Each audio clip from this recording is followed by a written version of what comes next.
Hey guys, what's going on? Blaine back for another Netflix review along with my friend Luna, who wanted to say hi for the introduction, and today I'm going to be talking about Doggone Trouble.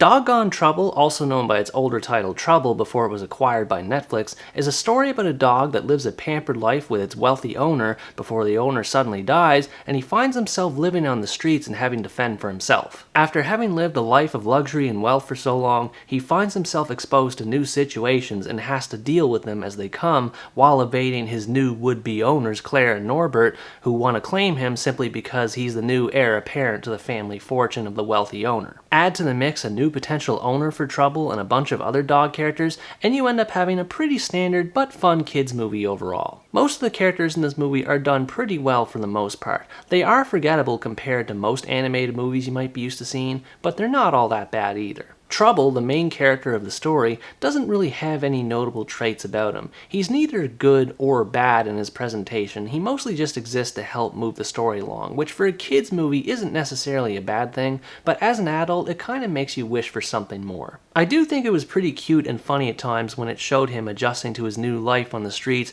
and he's constantly disgusted by things that are happening to him. He'll have lines of dialogue mentioning that he has people who file his nails and clean him off with towels every day, as well as feeding him expensive recipes that the average dog definitely doesn't eat, and this constantly baffles the dogs that he encounters in the movie, which I always thought was hilarious. Rousey, on the other hand, I thought was a lot more interesting compared to Trouble personality-wise. She's a pit bull who's used to living life on the streets, and she doesn't take kindly to Trouble's previously spoiled lifestyle. As you can imagine with this sort of movie, she does start to warm up toward Trouble a bit more as the story progresses, and her backstory that she had with her previous owner who abandoned her was genuinely heartbreaking and made me sympathize with her a lot more as a character. Claire and Norbert are the children of Trouble's previous owner and they serve as the antagonists of the story. And again, they're not really good or bad in presentation, they're just kind of okay at best. Zoe Bell does help offset the blandness of those two characters a bit more though. She's an aspiring singer who works as a pizza delivery woman who encounters Trouble on the street one day whenever she's delivering pizza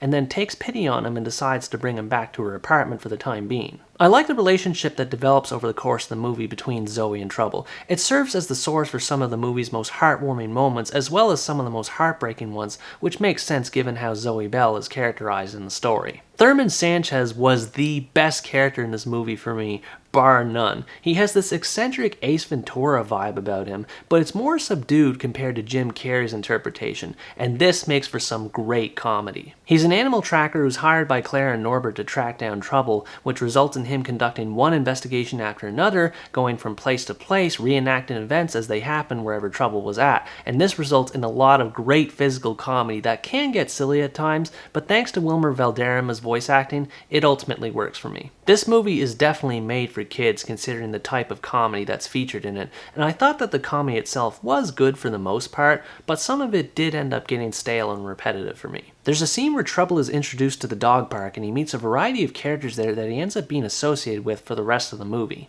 They all introduce him this technique of scratching his butt, which is that thing you might have seen dogs do where they move forward with their two front legs and they drag their butts behind them. The way Trouble reacts to this newfound discovery at first is hilarious, but it ends up becoming overused over the rest of the movie, and I just found it started to wear thin for me as it went on. Other times, there were some scenes and gags in this movie that I thought were really funny and could not get enough of, but at the same time, I couldn't help but feel that the humor in some of those moments would be lost on kids watching them. There's a group of squirrels in this movie that serve as secondary antagonists who are constantly pestering Trouble because he's responsible for them losing their supply of nuts. They always announce themselves and intimidate Trouble by constantly snapping their fingers and slowly moving forward toward him and dancing like a boy band while some random music like Michael Jackson's Smooth Criminal is playing in the background.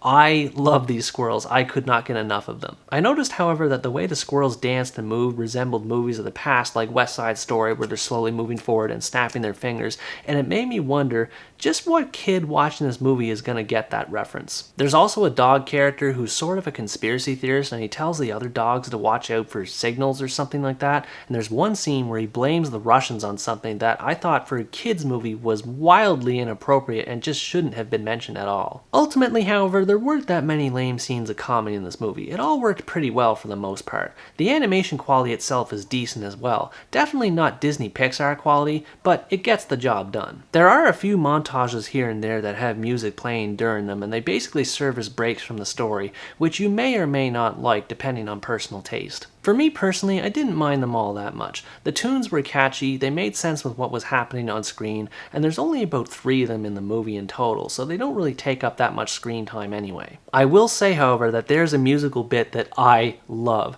There's a character named Snoop, and he is a dog, and he's played by who else? Snoop Dogg. I won't give anything away about what his musical contributions are to the movie, but if you ever wanted to see Snoop Dogg rap in a kids movie, you gotta check it out. It's amazing. Overall, Doggone Trouble is a basic but harmless movie for kids and dog lovers. The comedy doesn't always land, but its heartwarming nature does help offset the sillier moments just a little bit. If you're one of those 2 types of people that I just mentioned who are definitely its intended audience, or if you just want to watch a fun, easygoing movie for an hour and a half, I think you'll find something to enjoy watching this movie. I found the movie a bit average for my tastes, but I also had a lot of fun watching some parts of it too, so overall, it's not that bad. There are definitely worse movies you could be watching. Anyways guys, that's gonna wrap up my review of Doggone Trouble, and clearly Luna cannot get enough of me because she decided to join me for the outro of this video as well.